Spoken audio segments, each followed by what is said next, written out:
Liturgia, né, será o tema do vídeo de hoje, mas, ou melhor, será o assunto do vídeo de hoje, mas o tema específico sobre liturgia não está tão claro assim no livro que eu estou em mãos aqui, mas vamos finalizar esse livro, né? E ele diz o seguinte, ó, princípios não recomendáveis em cultos, né? Ou seja, a necessidade de ordem e decência no culto para manter a pureza da doutrina pentecostal. Veja, o texto básico que eu estou utilizando é um livro de uma igreja pentecostal. Ou seja, é um livro de liturgia, música e bioética, inclusive, de um curso de teologia nível médio. O que é curso de teologia nível médio? São aqueles cursos de teologia ministerial que você consegue fazer em qualquer igreja. Muitas igrejas têm, não é qualquer igreja, mas tem muitas igrejas que possuem esses cursos de nível médio, não são de nível superior. É um curso ministerial que prepara as pessoas que querem atuar naquela igreja. Então eu fiz esse curso entre 2013 e 2015, lá na Assembleia de Deus aqui em Curitiba. Esse é o livro de teologia nível médio que eu tenho por aqui, que é meu, inclusive, porque eu cursei, né, esse curso.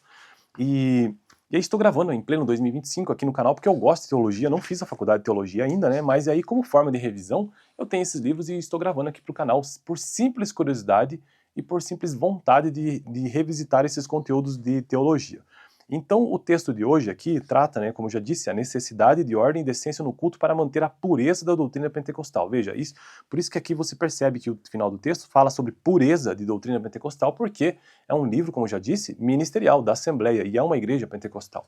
Então eu tratei aqui no canal ultimamente sobre de que forma podemos manter a pureza da doutrina pentecostal durante o culto, e aí ele coloca aqui algumas situações, como a palavra de Deus, através dos seguintes recursos, né, da palavra de Deus, dom de discernir espíritos, frutos, consciência espiritual da igreja e cumprimento.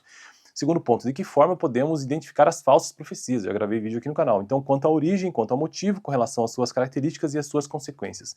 Até que ponto os milagres podem ser considerados legítimos, identificando a sua origem, observando as suas características, verificando os seus objetivos e comprovando a sua autenticidade. E aí, no tópico do vídeo de hoje, princípios não recomendáveis para se ter dentro de uma igreja, ou seja, uma igreja pentecostal.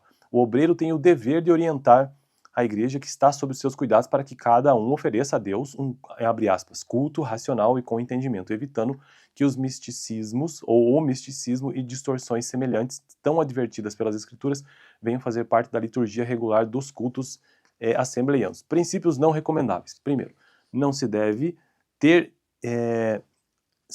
ter ações desse tipo, ou seja, que envolvam maldição hereditária, que é bem comum em muitas igrejas hoje em dia, né? Não se deve trazer esse tipo de ensinamento porque simplesmente não existe num contexto cristão em que Cristo simplesmente apaga todas essas maldições, os filhos não carregam nada de seus pais. Segundo ponto, predestinação, e aqui é bastante polêmico, né? Porque existe uma grande parcela da teologia que acredita em predestinação e outra que não, mas eu vou deixar isso para um outro vídeo, inclusive eles colocam aqui com princípios não recomendáveis, mas eu acho que eu nem concordo com isso, mas o fato é que eu estou colocando aqui o que tenho no livro.